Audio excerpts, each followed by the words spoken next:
Friend, स्वागत करती हूँ, अभिनंदन करती हूँ अपने यूट्यूब चैनल पे। बहुत ही प्यारा सा गीत लेके आई हूँ। गीत पसंद आए तो गीत को ज्यादा से ज्यादा आप लोग शेयर करना और चैनल को सब्सक्राइब कर लेना। बहुत ही प्यारा सा उठान गीत लेके आई हूँ। ससुरे से ननदिया वैया गना में ठन गन करैया गना में ठन गन करई हो। भौजी दई दे तू सोने कक नवा भतीजवाने वछावर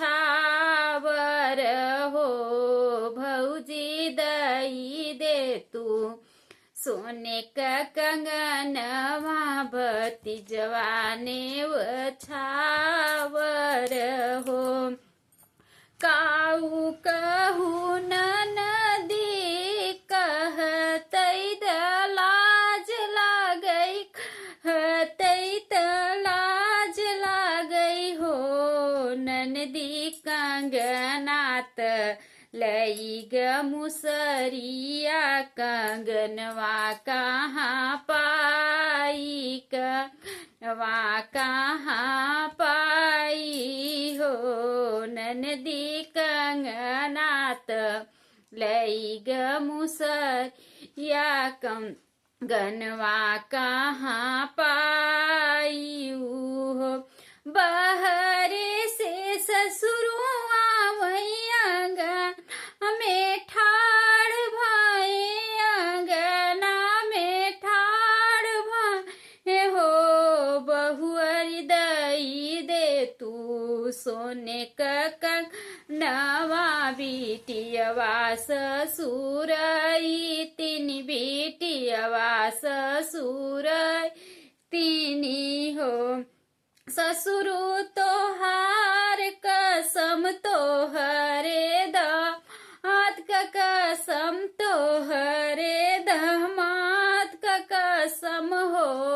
हमारे ननदोई का कसम हमारे ननदोई का कसम लड़ी कन के फूफा का कसम लड़ी के फूफा का कसम हो।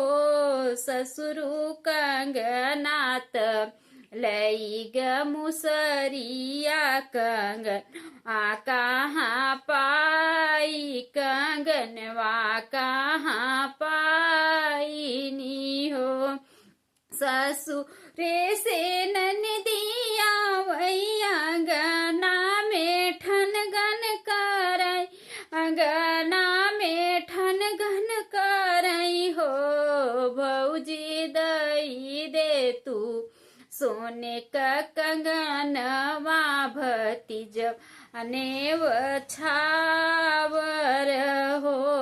ननदी दई भौजी दई दे तू सोने का कंगनवा भतीजवाने वछावर हो।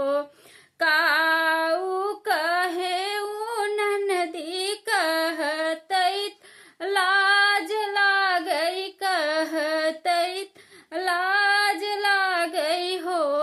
ननदी कंगनात लई ग मुसरिया कंगनवा कहाँ पाई कंगनवा कहाँ पाई हो।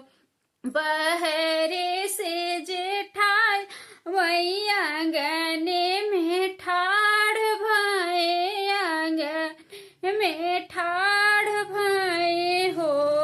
छोटी दई दे तू सोने का कंगनवा बहिनिया ससुरई तीनी बहिनिया ससुरई तीनी हो।